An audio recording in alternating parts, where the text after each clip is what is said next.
For thousands of years, elders and knowledge keepers have used stories to educate future generations. Stories and words can help heal our hearts and make Mother Earth a better place for all people. This is Healing Hearts. Well, before the holiday season, we were all looking forward to being with family and friends. But now 2022 has begun much like 2021. So what does the new year hold for family? Tonight, that is our discussion, and it is all about Indigenous and newcomer communities and what they will face in 2022. This is Healing Hearts, but first, a word from our sponsor. So the Hive is a climbing and fitness facility, so we're bouldering only, which means no ropes or harnesses. We use mats for protection. The four pillars of our business are climbing, education, health and wellness, and community, and those aspects all kind of come together to create like a 5-star climbing experience.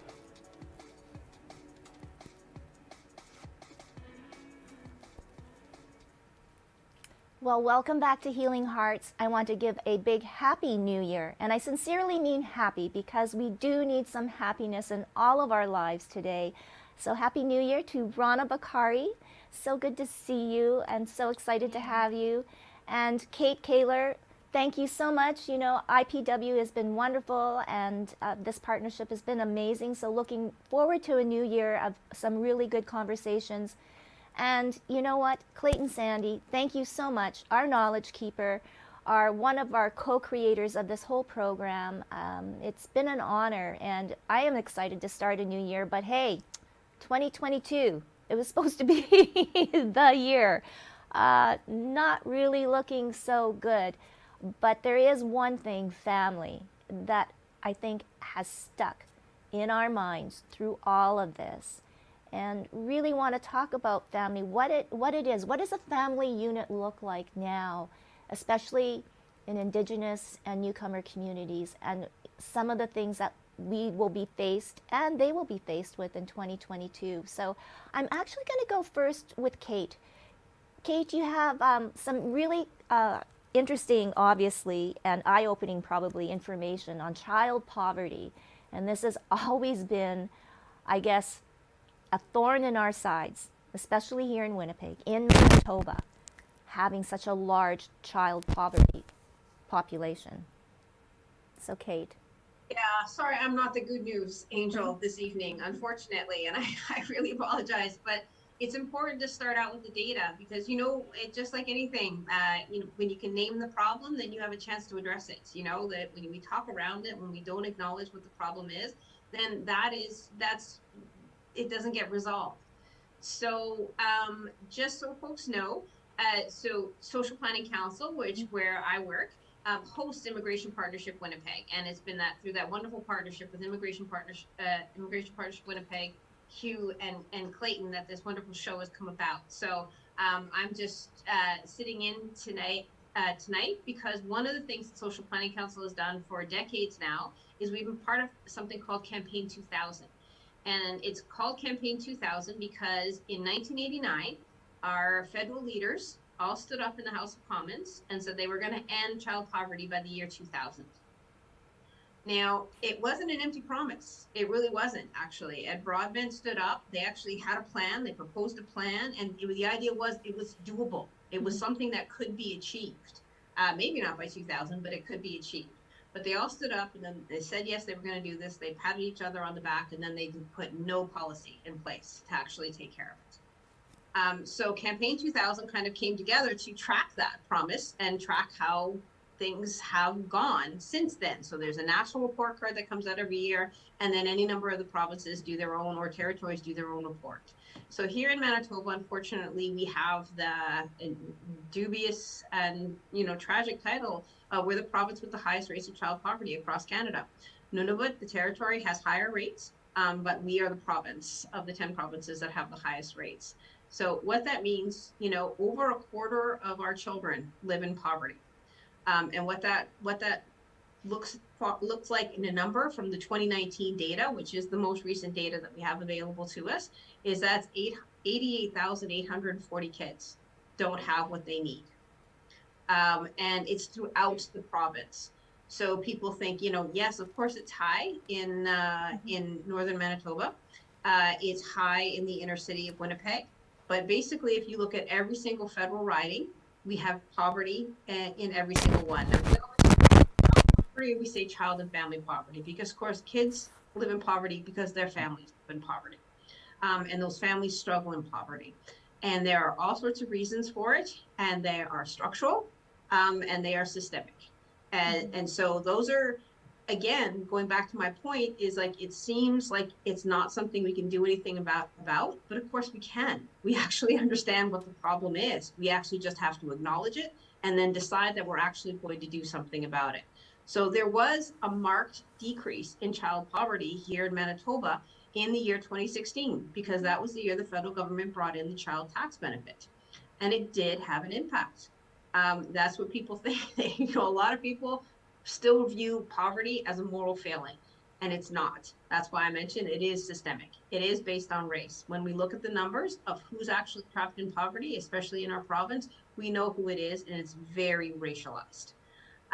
So we have to take care of racism. We name the problem, and then we can actually resolve the situation. So that's the situation that we're at. I could throw a bunch of numbers, but maybe those will kind of come out in conversation, do the whole bill, and it gets very overwhelming very quickly. But I guess the number that we need to remember is 88,840 Manitoban children do not have the basic necessities of life right now. That's just, and like, I'm wondering too, Kate, has that even increased now because of this pandemic, because of COVID? We're seeing, not, it affects everybody, correct? It does. And again, we're still only talking 2019 data. So actually, when we start getting the 2020 data in, and we haven't actually been able to update things as far as the numbers on race, because we're still only working with this 2016 census data. So that the new data will be from 2021, will be released in 2022. So we will be updating that, but we don't expect a large change. But I'm sorry, I went off on a tangent there, Tracy. What did you say? Well, and I am just wondering how that number is going to actually increase more, like over these last few years. We don't know how that's going to look, because there's the CERB is a bit of a wild card, and we're still feeling the effects of CERB. So in the short term, some families might have done better with CERB. They would have gotten anywhere up to $1,000 a month more, but for a shorter period of time. Then if they had been on other social assistance, provincial social assistance, they might have had a problem. There might have been a long term for them to get back onto the provincial assistance once the CERB ended. So it's very complicated, and unfortunately, needlessly so, because the people who applied for CERB, whether or not they quote unquote qualified, based on the criteria that was set out at the time, which was very confusing. But if you are already struggling and you're facing a pandemic in Manitoba, if you're working a minimum wage job, you're working with the second lowest minimum wage across the country, and somebody, even your social assistance worker, is encouraging you to apply for CERB, what are you going to do?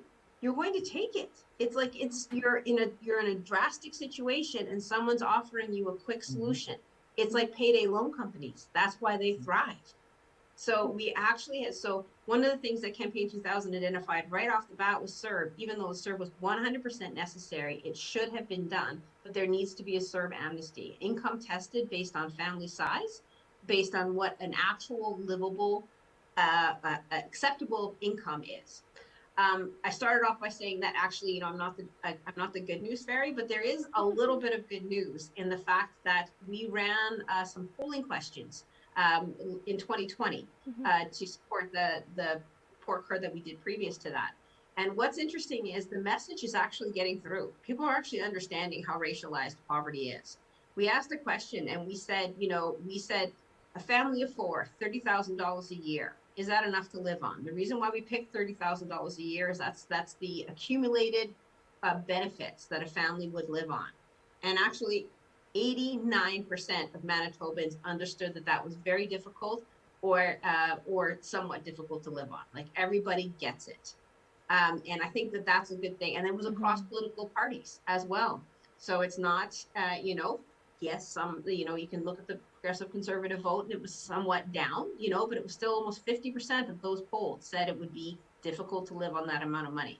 So people are understanding the crux of the problem, and that's one step towards solving it. Wow. Clayton, you were nodding your head there. Does any of this surprise you? No, it doesn't surprise me at all. You get me started on racism. Me and you both. Well, Yeah, we will. I'm the white person sitting here. Yeah. I guess that I look at it as, I'm not really a numbers person or a percentage person. I've always been a community person, and I've often felt that my job and my role has always been in the community to try and make change, and not just visual change, but old elders like Ernest Atusas, Albert Lightning, people like that were really notable in those days. And I remember one elder saying that if you change yourself, people around you will look at you differently, and your family will look at you differently, and your community will look at you differently, and then the wider community will look at you differently. But you have to change yourself. Sometimes you have to do that yourself. I've always felt that, in my case, and I have probably 1,000 Native friends in Winnipeg that have gone the same route as I have, where basically we don't drink, we don't smoke, we don't do drugs, and it's been like that for 30 years now, and we managed to make changes in our own family, and we've never taken handouts, and we just worked hard, and find a lot of our people don't get that opportunity, and because of everything that goes along with the Indian Act and residential schools, 60 schools like that stuff is still big in our community, and it still keeps our community down. But I think if we can help do more of help our people get healthy first, I guess, and then to me that's what changed me, helping me get healthy first, because I don't think if I didn't get healthy first, I wouldn't have changed at all. And I went to therapy for 3 years, and and it wasn't for that kind of therapy. I don't know if I'd be able to change. I don't know if I would be able to change. And I look at my own family today. Look at my own 2 boys. Both of them are workaholics. They're the best fathers you can see. They don't drink. They don't smoke. They spend all the time with their kids. So when I look at that, I think that has changed in itself for the next generation. Then look at my grandkids.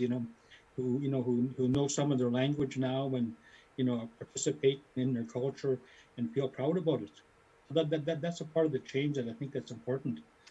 But I find that in my own family right now, we were quite fortunate. We've had 3 of our grandkids part of our circle for the past since COVID started. I have one son that lives in the States and with his family, and so we don't get to see them in live, but we get to see them on screen. And so the ones that are here, 2 of them actually got tested positive in November, but they didn't get sick. So we're really pleased about that. They got the symptoms, and they're tested positive. Other than that, it's been good having them here, because when COVID started, I remember my grandson, he asked if he can come and stay for weeks, and I think he stayed for 8 months, I think, and so it was okay with us. And he just actually went home today. He was here all last week, and so we've been quite fortunate during COVID. But when I look back at my communities that I'm from 2 Dakota communities. My mom is from Sioux Valley Dakota First Nation, and my dad is from Chanukwak, Pipestone. Both communities, they're kind of different. And one community believes in the vax, and the other one doesn't. And so like Sioux Valley, every day I get an update on my phone, basically how many COVID on the community, how many ICU, stuff like that. So I get that pretty well every day from Sioux Valley. From Canoe, I think it probably maybe, I don't know, I think it's about maybe 75% haven't got vax yet.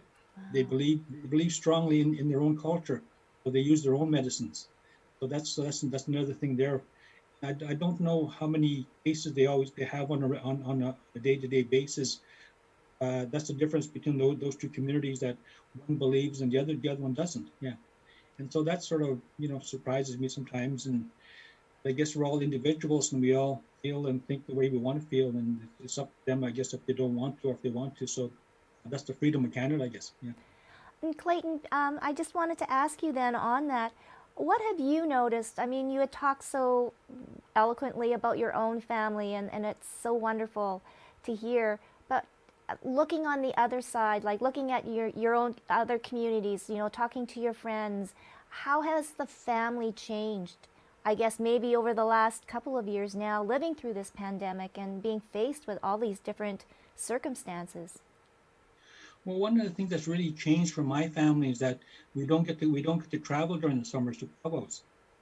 So basically, so I'm a dancer and my grandson dances, and so we don't get to travel. We haven't traveled for the last year and a half to powwows, and that's where actually I see most of my relatives now. At powwows, we go and camp together, or we stay in the same hotel together, and we see each other at the same powwows together. So we're all kind of doing the same thing all the time, and it's basically one big family all the time. So we don't get to do that anymore. I just we're starting to do more stuff online. Of course, when COVID started, that was the first time I ever did a Zoom ever in my life. And of course now I think I'm an expert at it now. But again, that's so yeah, things have changed, but yeah, we just don't see each other. So it's more on the phone or just or just talking, and some are too cautious about not wanting to get together, and some are open to get together.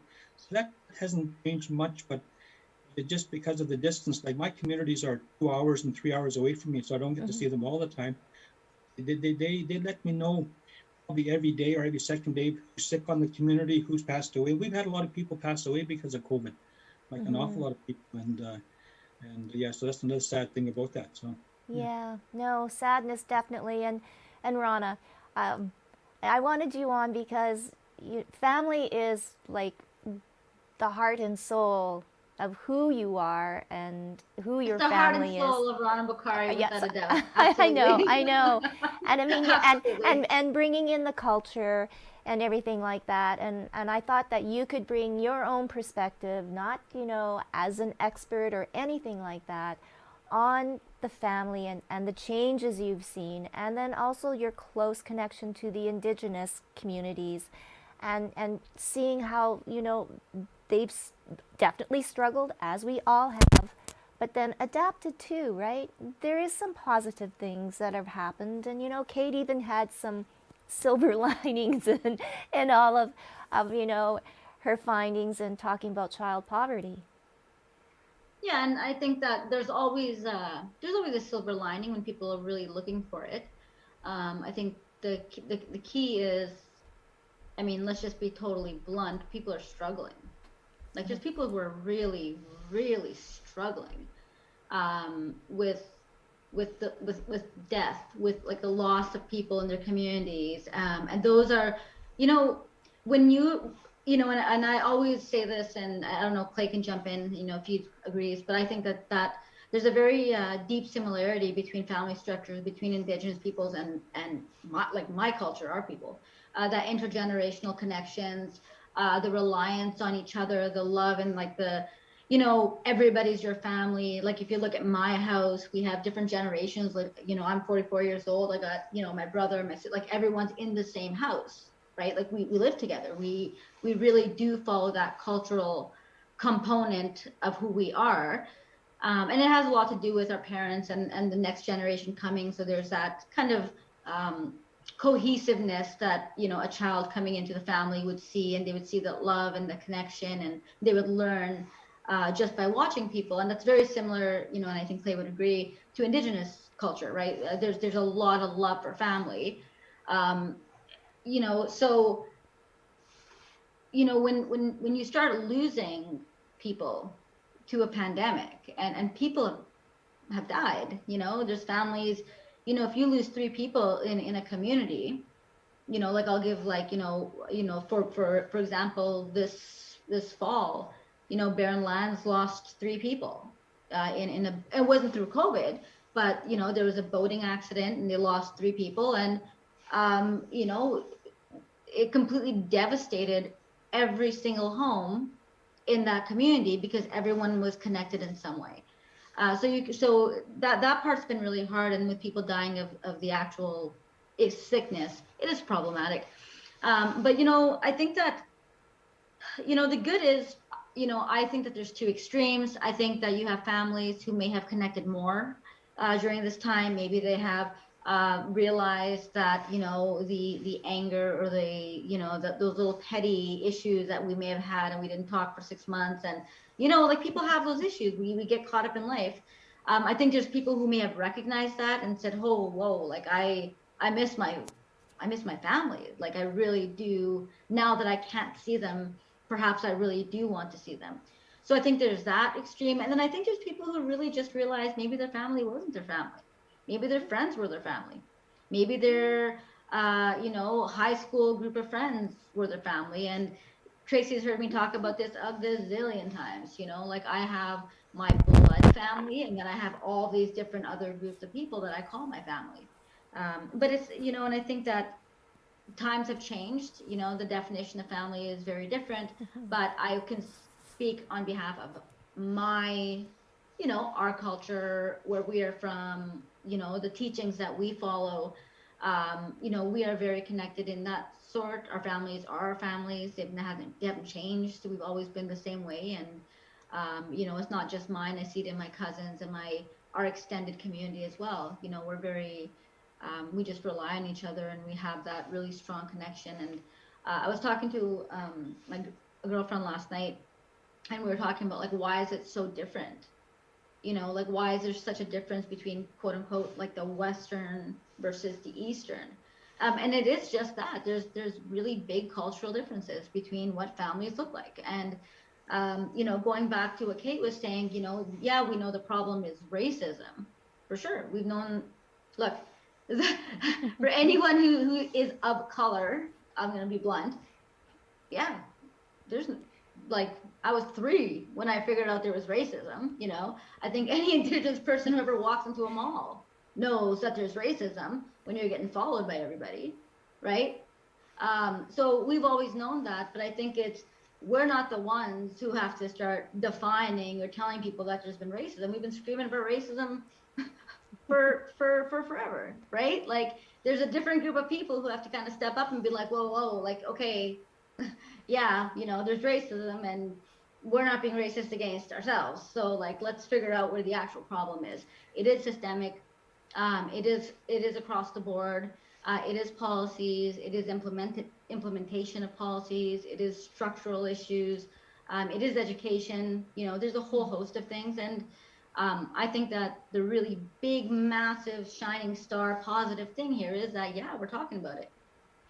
Great. We're talking about it. And once you start talking about it, there's people kind of like myself or whoever else is kind of sitting around, trying to draw attention to these issues, then we get to kind of start holding people accountable a bit more as well.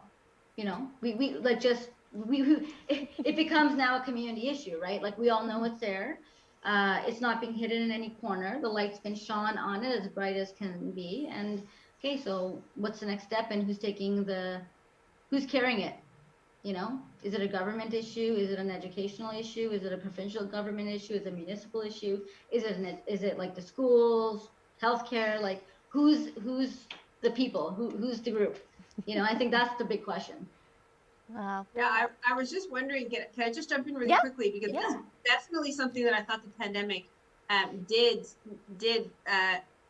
absolutely bring out, is the failure of the nuclear family. Like that's my culture is the one that developed the nuclear family. You know what I mean? You have your own, and we've moved away.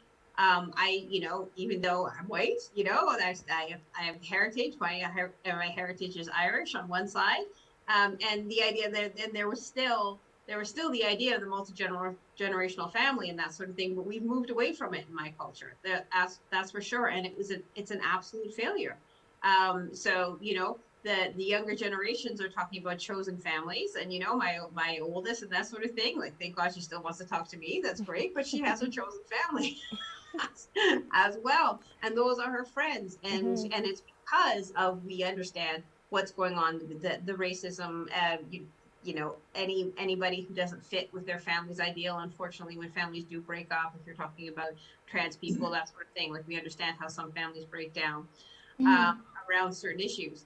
But I think, again, if we look at the idea that this is what the pandemic has demonstrated, and if we go to the tragedy of the deaths that were in our long-term care homes, my mother died 3 years ago, so did not have to go through the pandemic. But I know that at one point, like if she was still alive and if she was living where she was when she died, she'd have moved back with us, because it wasn't safe for her to be there. But not everybody's in the position to do that. When we've structured this society in such a way that you're supposed to take care of them, but we don't actually allow people to take care of them.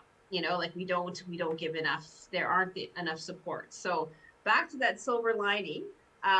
When early days in the pandemic, I do remember one of those memes that went around that I appreciated, because the meme was, if capitalism is so great, how come we need socialism to bail it out every 20 years or so? And it was addressing the fact that the CERB came in, or a basic income. So like we struggle along with capitalism, and then all of a sudden we do, universal health care. We brought in universal health care in Canada.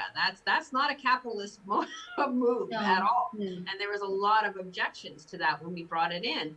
And then we're seeing chipping away of it with privatization, that sort of thing. But, we have to look at the lessons that we've learned out of this pandemic and say exactly that. We need to support people so that we actually can care for each other, because we want to. This idea that we all have to live in our own separate little boxes doesn't work. No. Yeah.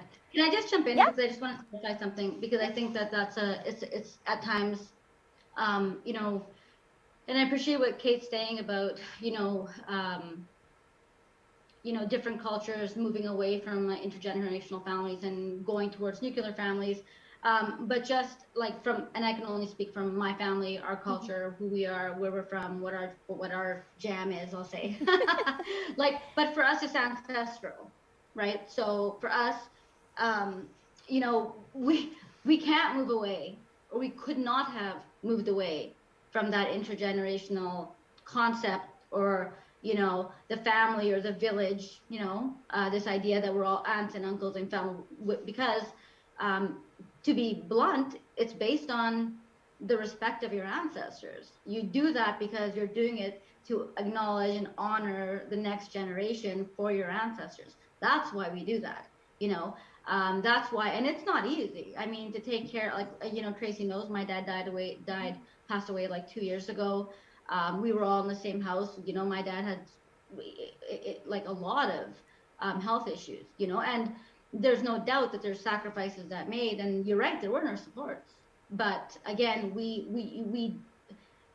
it's a different, it's just a different way of living and thinking, and just going back to what happens next, or what this looks like, I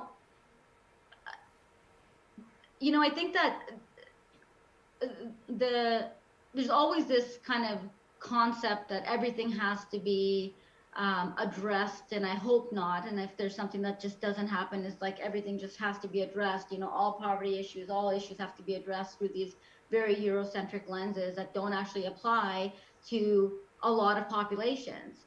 And let's get to the root of the problem. Okay, the problem is not going to be resolved by the same ideas, structures, mechanisms that created them. Like, it's just not going to happen, and I think that those are really important ideas. I'm not saying to dismantle the educational system, that absolutely not. What I'm saying is, what input from these communities is going to be added to all of these systems, so we can start to guide and be a part of the solution. Exactly. Nobody needs to be told how to be, right? People are different. We're different. Let's acknowledge the differences. And frankly, I'll say it like I say it every time. I think that it's a really important time for everybody else to step back and let Indigenous knowledge keepers, Indigenous leaders, Indigenous elders take the lead on things that only they know about. You know what I mean? Like, I'll tell you, I would follow an Indigenous elder, an Indigenous knowledge keeper, an Indigenous leader a billion times before I, at this point in life, would follow anybody else. Like, I'm just putting it out there. Like, that's how I actually work. It's probably the right thing to do because there are people who actually know. And their knowledge would even help every other community, is kind of what I'm trying to get at. You know what I'm saying? Like, yeah. that knowledge would probably help everyone. And I'd love to hear Clay's word Yeah, on this. so Clayton, yes, do you agree? Yeah, I agree 100%. I was just thinking, listening to both both guests here. In 1990, I brought a comedian to Winnipeg. His name was Charlie Hill, and Charlie was probably the first Indigenous comedian in probably North America. And we had this big event at the Forks. We put on a 7-day event. We did a 3-day powwow at the convention center and a 4-day environmental gathering at the Forks. And our committee, what we wanted to do, we decided to host this international event and bring Indigenous people from all over the world to Winnipeg. And we always felt that non-Native people always talk about the environment, but they never come and ask us. And so this is what we did. So we brought elders from all over the world too. I think we brought about 27 of them. I remember Charlie Hill saying that when he was doing his comedian stint at the Forks there on one evening, he said, and he was from New York, and he said, "Yeah," I said, "I get a lot of white people telling me to get the hell back to where you come from." He said, "I sit there and where the hell am I supposed to go? They tell me to get the hell back to where you're from." And that's all they know. He says, you want to get rid of somebody, tell them to go back to where they came from. And well, this is where I'm from, he said. Hey, so where am I supposed to go? I felt that, when we did hold that conference here, that was the first conference I ever worked in my life. And I think it was the year after Oka happened in Canada. That was the only reason why I wanted to do that. I actually taped of course, it was all VCRs at the time. I taped every evening on the National what was going on. And there was one evening, one part there I taped that I guess that the women and the children were leaving the compound in Oka, and while they're driving out in the caravan of cars, there's non-native people on each side of the road throwing rocks at them and sticks and bottles, and breaking windows as they were leaving the compound. And I remember the I don't know if it's the Quebec police, whatever, they were standing there not doing nothing, and that really blew my mind. To how is this happening in Canada?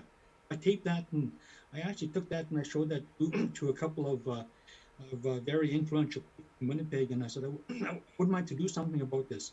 So they supported my initiative, and I think we raised something like $300,000 in 11 months through their help. And we brought these elders from all over the world to Winnipeg. But I found that during the 4-day conference, what blew my mind the most was that I couldn't get over how many non-native people came to the event. There's busloads and busloads of non-native people coming to this event and wanting to listen to these elders speak and wanting to learn more about stories. So I thought that was quite interesting. But I think that's, I don't know, it's I was one of the co-founders of Circles for Reconciliation, and I do believe we're going through reconciliation right now, but what we haven't gone through or even started to go through is the truth yet. I find that non-native people still won't accept the truth as to what happened in Canada.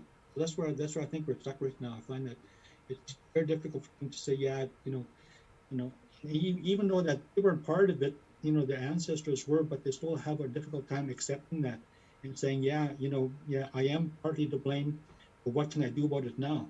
So I'm finding that that's the part where we're stuck at right now. Oh, and that leads me to, I think, where I want to kind of shift this conversation. We've talked a lot about, I guess, issues, but now I'm going to start with Kate here. If you had a wish list or the power to do and change, the magic wand or whatever, what are some of the things that you would like to see happen for the family, for everyone in 2022? I guess, right off the bat, if we're speaking from that very pragmatic kind of analytical perspective, the fact of the matter is we already pay for poverty. We pay for it all the time. And so this idea that somehow it's going to cost us more money to end poverty, it's not. It might cost us like the appearance of more money up front. But the fact of the matter is that we pay for it in poorer health outcomes. So our health system is strained by poverty. And the reason why people who are in poverty have poor health outcomes because they don't have access to healthy food. People are talking about the rising costs of food in the supermarkets right now. Like, forget about being able to afford, meat, being able to afford legumes, like healthy kind of alternatives, is getting priced out of reach for people. Produce is priced out of reach for people. We have food deserts here in Winnipeg and across Manitoba. So when we don't and here in Winnipeg, we actually know from a 2019 study from the WRHA that it can be as much as an 18-year life expectancy difference from one neighborhood to another in Winnipeg. That's astounding, that when we look at that here in this country, in Canada, that somebody can live 18 years less than somebody else simply based on their economic, the economy that they have access to. So what the wish list is for us to, my first one is to look at it and say, why are we wasting money here? Why are we spending money on jails? Because that's the next place that we spend money on poverty, because the vast majority of people that we incarcerate grew up in poverty. The vast majority of people we incarcerate are racialized people. It's Indigenous here in Manitoba, and then the next growing population is other people of color. So that's where we spend our money. So we are spending for poverty already. Why not? And then at the same time, if we're allowing that to continue, we're actually the ones allowing people to be victimized by crime. If we're actually not addressing the root causes of crime, then we're the ones, the greater society is the one that are allowing that to kind of continue. So my wish list is let's look at the evidence and let's act on the evidence and say, let's stop calling poverty a moral failing. Let's stop pretending that our system is fair. It is not. And let's look at, and again, we've named the problems here here just with this panel. Name the problems and take a dispassionate kind of look at it. When I say dispassionate, I don't mean to be not passionate about ending poverty. What I mean is stop with the idea of trying to figure out, well, and again, I'm speaking from my perspective as the wayperson. I benefit from the system. I benefit greatly from the system. And that's what I need to acknowledge and say, I didn't build the system, but it is my responsibility to dismantle what is doing more harm than good. Yeah. Wow. Rana, we were just talking about shifting the conversation into what you would like to see happen for families in 2022. You're muted. Sorry, technical issues. I think, having supports available for people who are now just not going back to work. I think that, there's a lot of family breakdown just based on a lot of, emotional issues. Like, people are really struggling with a lot of the the isolation and everything else that's come from the pandemic. So I think that we need to be really looking into kind of that mental health part of the family structure, because the more that is kind of not addressed, we're going to be dealing with domestic violence issues. Like, the list goes on, and we all kind of, there's studies done, there's a lot of research done in this, that those things have definitely increased during the pandemic. There's that. And I think that just generally speaking, I think that, just childcare, supporting all these frontline workers, supporting the teachers, because it affects family. Like, we've talked about this numerous times on different panels. Like, my sister's a teacher, her husband's a teacher, like, I can't tell you the amount of anxiety that they live with on a day-to-day basis, that they're perhaps going to bring something home and make the baby sick or make my mom sick or whatever else. And it's not just topical. These are very deep affecting issues. Like, people are struggling, and you can't have a healthy family if everyone's living in silos, struggling in their own house without any ability to have conversations. So let's make those supports available. You know, like I want to know that somebody can pick up the phone. They're in some abusive situation and they're not going to be told that they don't have a shelter to go to. Like there's things, right? Like there's things that have to be addressed. So for me, it's more along that term. And I just, you know, I could only speak in terms of families from my own community. And I like what we do. I honor what we do. And I hope that we continue to support, and that next generation of, you know, people from my world continue to celebrate these intergenerational family structures, because they're really beautiful and they really do help. Oh, wow. And for you, Clayton?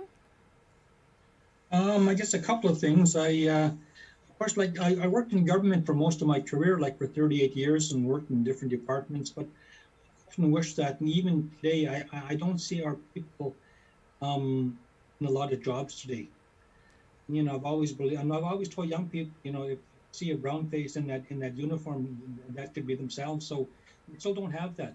You know, I'm doing some work with one of the school divisions, and I spent about 22 years in working for the Department of Education. But you know, there were and still are that, you know, many school divisions don't have Indigenous teachers in a lot of schools, and they just don't allow it. And so that kind of disturbs me also too, that we can't get a lot of our visible minorities working in the systems, like working in you know, like the Winnipeg Police, RCMP, and places like that, you know. And it's so difficult if you can't break into those systems. What do? They stay the same. I remember a couple of years ago, I made comments about the Winnipeg Police, saying that, you know, as long as they're, you know, the young guys are saying, well, my grandpa was a cop, my dad was a cop, my uncle was a cop, now I'm a cop. How are things supposed to change for other people?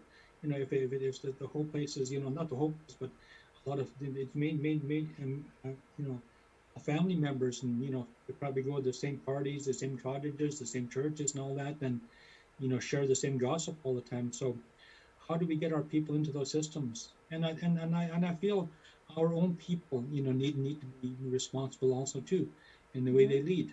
And you know, and I've always said that, you know, I haven't drank in 40 years, and I haven't allowed alcohol in my home in 40 years.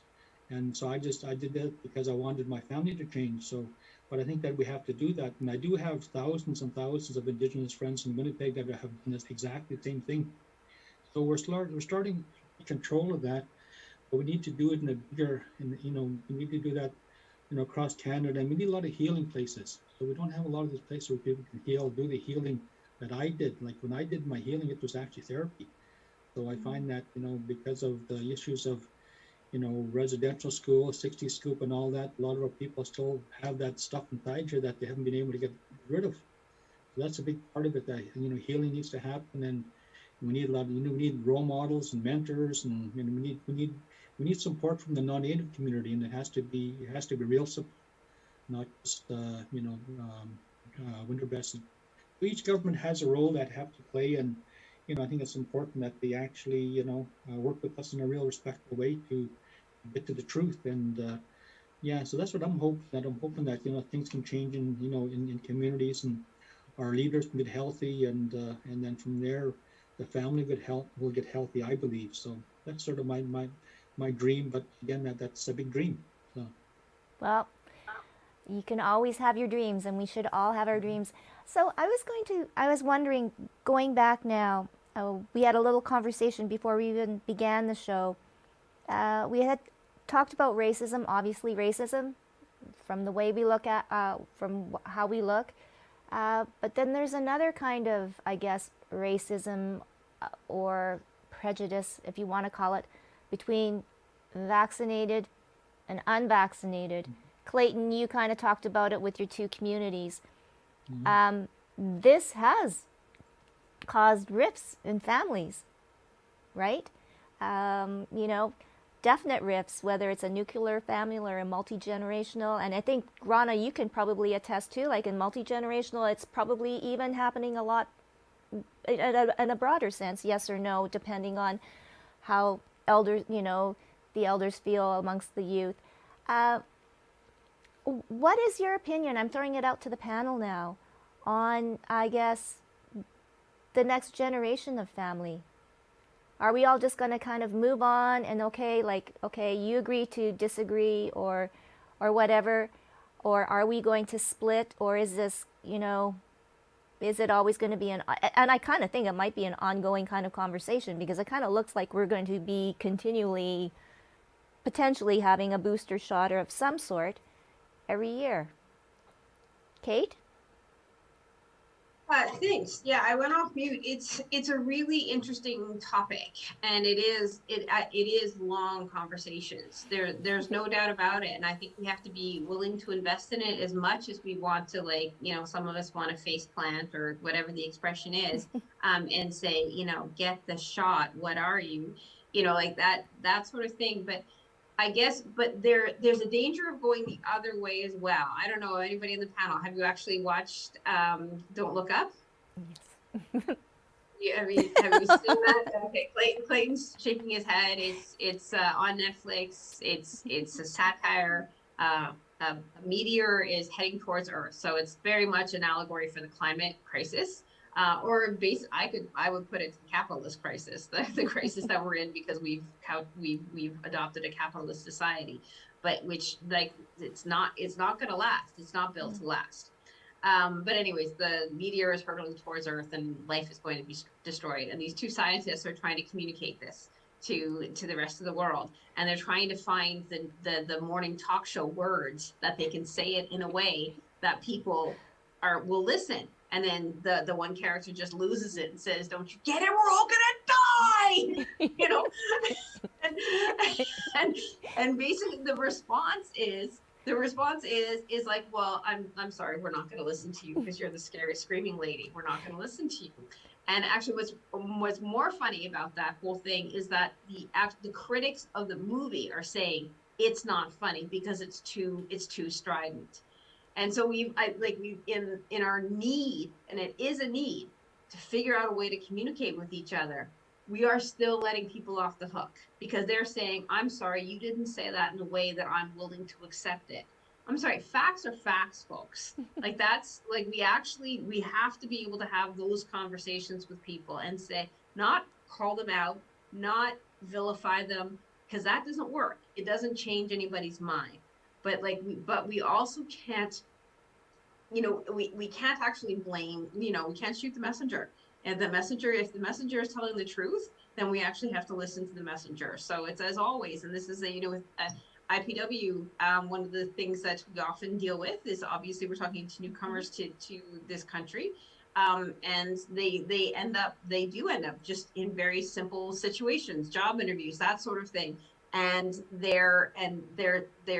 think they're answering their question, but they don't get the job. They're highly qualified. They can answer it, but they don't necessarily have the language. So, like, English is not an IQ test. English is just a language. That's all it is. And so what we try to put the emphasis on, and it's up to the rest of us to listen harder. And I think that's what we have to do. And if you are drawing a line on something, if you are taking a position, you're saying, this is the line, I think that's the person who actually has to say, but I'm still going to listen. I really have to listen hard. And it's not up to the other person to convince you. It's like, it's up to you to actually be open to being convinced. Right. You agree, Rana? It's a little bit of a give and take. Yeah. So sorry, and I missed some of that conversation. You, Rana. It's okay. Yeah, you know what? This is, so I don't know, and I'll just articulate it the way and I apologize because I did actually miss some of what you guys were talking about, but I heard your question early on, Tracy. So I think we were talking about this before we went live a little bit. For me, this is the thing. Okay, so is there a possibility that we all end up getting shots? Let's just, for example, for the next 5 years? Probably, maybe. Okay, so what happens? But I think that the challenge, the challenge, if I'm going to be really blunt, this is probably going to get me in trouble in the future. So I'm going to say it. The issue that I see the issue that I was talking to Clay about early on, that's giving me that icky feeling, that kind of gut feeling where something's not right. It's not so much about vaccinated versus not vaccinated.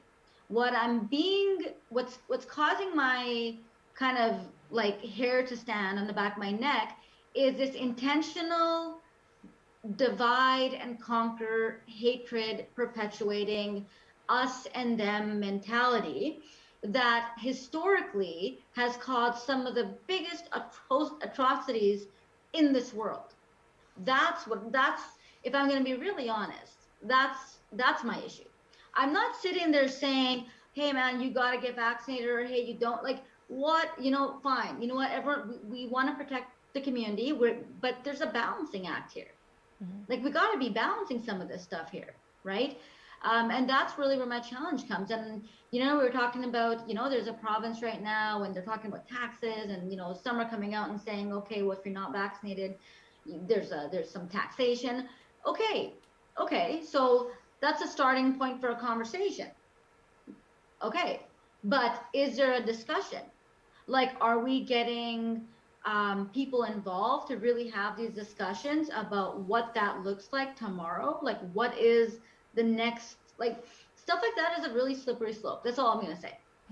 Without input from a lot of people, without intelligent conversation that's not really politicized, without dollars attached to who says what, when, where, this is real life, and this is really going to affect a lot of people. And I, for one, I pay attention to the other side of the world. I pay attention to what happens in other countries. And this is not something that has never happened before. These conversations should be alarming. I'm not saying this is not the solution. This isn't a good solution. I'm just saying, hey, like, we should all have our kind of spidey senses going, whoa. This might be, maybe there's a mid ground. Maybe there's something else that can be done. But is this it? Is this the question? I don't know. I struggle with that. I hear you. I'm a person of the heart, man. Like, excuse me, but I want people to be like, okay, like, let's have discourse. Let's have conversations. Let's figure out the fairest way to move about. Is the fairest way this? Maybe, right? But we just really need to have really honest discussions about this. And the public needs to have honest discussions about this. Yeah. Not politicians. Yes. Not people whose jobs rely on this. Yeah. I'm talking legitimately respectful discourse between people, and I'll leave it with this, like, I have somebody, is in my, not inner, but second row of circle, who's very against vaccinations, just refuses to do it. And at first, when we started having conversations and they were like over FaceTime or whatever, I would get up in arms. I'd be like, what, I'd get really upset. What are you doing? You're putting people in danger, blah, blah, blah, blah, blah. And then I caught myself and I thought to myself, okay, you know what? Everywhere this guy goes, this is the conversation he has. It's him having to defend a position that he has taken. And okay, so everyone's heard this conversation. So I asked different questions. Why? What's your thought process? You have 3 kids. Like, you know what I mean? Like, just really digging into what the actual issues are. And I could tell you, they may not be what all of us think they are. I'm not saying everyone's not, conspiracy theorists, yada, yada, yada, yada, or whatever. But there are people who legitimately have a thought process. And I like to hear those. I like to know where they're coming from before I start, supporting, mandates that kind of throw them into a corner and everyone just shuns them. Like, no, I just don't. That's a very dangerous place to be. And I really would encourage people to really start being people of the heart, like start to really think about, what we're saying and what we're doing and what we're buying into. Division never helps. that. Isolating people has never helped. Us and them has never helped. These are disastrous scenarios. So that's my 2 cents. It's probably going to get me in trouble, but hey, here we are. Well, I already said it. That's why I asked it. And Clayton, to wrap up things, I guess you've been nodding and agreeing. Yeah, And you talked about the two communities, right? Unvaccinated and vaccinated. well, just imagine this. I have a brother that thinks Donald Trump's the best thing since sliced bread. Yeah, just imagine that. Yeah. So, anyways, and getting back to sort of, it seems to me like the only time I've seen people change is when something happens to them personally. And so, I watched on TV the last year and a half where, people who don't believe are on their deathbeds and all of a sudden they're telling their families or whoever, get vaccinated and stuff like that. So I've often found that that's when people usually only change is when it affects them personally. And I recall, again, in my career, again, working with really bigoted people and all of a sudden, the daughter or the granddaughter brings home a black guy or a Chinese guy or a native guy, all of a sudden the family sort of, has to shift a little bit. And then the father's talking a little bit differently. And, then they have a grandchild and then it's getting stronger all the time. Next thing you know, he's the advocate. And so I find that, it only happens when people finally are really in those shoes when they really decide to start thinking of things differently. But, like I said in the beginning, we live in a free country, so people can do whatever they want to do. And, that's the only thing, and hopefully that, people do change. And so, yeah, and when I go back to one community, I always remind them about their grandchildren or their children, and that's the only thing I can do, and like we had in this last 2 weeks, we had 3 deaths in one family. We had a mother, a son, and a granddaughter. So again, Randa talked about the people dying. So that just happened. And as a matter of fact, the wake is going on right now for the granddaughter. So yes, so it happens so often. I find our people normalized to it, and we actually just built a brand new hall in that community, and they just had the grand opening, I think, in beginning of December, and they've had like four funerals there already. So I was jokingly saying we should make it the funeral hall or something like that. And yeah, so those kind of things are just yeah, make me think sometimes. But yeah, so anyways, that's my 2 cents. Yeah. Wow. Well, we're hoping that it'll turn around and 2022 will be a much brighter year. Before we close, our thoughts and prayers go out to Vince Fontaine's family, and I know that all of our hearts are out there too. And I think through all of this, I think family is still good, still strong, and I do really hope that as we move forward, like Clayton said, we get educated more by having these conversations. And, certainly this conversation tonight certainly brought to light so many things. And if anything, makes us realize, right? Makes us be thankful for what we have, but then also realize, too, what others are going through. And Rana, you put it so well, talking about your friend and just realizing, speaking from the heart, and just not seeing them for face value, seeing them as a human being. So I want to thank Kate, Rana, Clayton. It's been wonderful. Thank you so much. All the best for 2022. I'm sure that you will be on shows coming up, but really appreciate all of your insight tonight. Thank you so much. Thank you. Bye, guys. Appreciate